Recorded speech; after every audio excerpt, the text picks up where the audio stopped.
number one, kill significant numbers of people, of Palestinians who are basically innocent Palestinians, not Hamas. You have to kill large numbers of them, and you have to give them a powerful incentive by killing them to drive them out. Number two, you have to make the place unlivable, and that's what they're doing. I mean, they're not just killing people, they're making Gaza unlivable. I could go through this in detail in the Q&A if people want to hear the story, but it is, as many people say, especially the UN people who are there, the place is unlivable. And the reason it's unlivable is because they're trying to cleanse Gaza.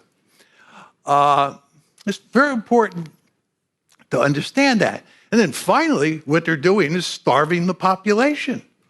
There's all sorts of talk about famine in the northern part of Gaza. The United States is leaning heavily on the Israelis to let food and other kinds of aid in. The Israelis are resisting at every turn.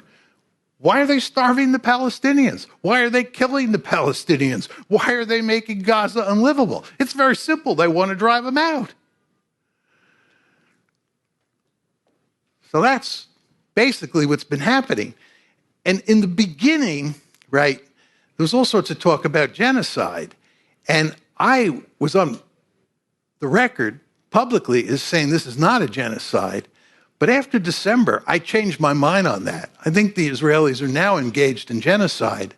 And what's happened here is because they have been unable to get the Palestinians out, they've had to increase the amount of killing that they do, right? They're continuing to push to get the Palestinians out of Gaza.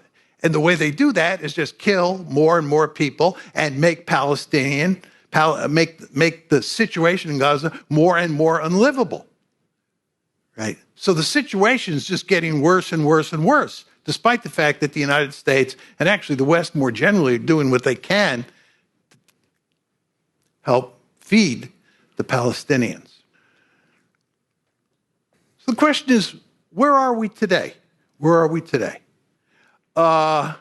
First of all, they've not defeated Hamas, and they're not going to defeat Hamas. Kurt Campbell, who is the Deputy Secretary of State, basically said that yesterday. There are all sorts of stories in the Israeli press that they're not going to defeat Hamas. They haven't gotten the hostages back, and they have not been able to cleanse Gaza. They've not been able to cleanse Gaza. Furthermore, they're stuck in Gaza.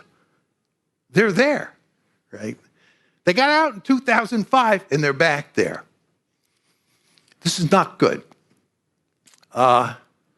So what you see here is that Israel is in real trouble in Gaza. You see how much trouble Israel is in. They have not achieved their objectives with regard to those two stated objectives and with regard to the ethnic cleansing. And as I said to you before, you always want to understand there are four options here. First two are off the table, and that comes down to apartheid or ethnic cleansing. And the Israelis understand full well an apartheid state. We remember what happened to South Africa. We have got to solve that problem. That's why ethnic cleansing is so attractive. But they've been unable to ethnically cleanse so far. That's that story. That's the story about Gaza.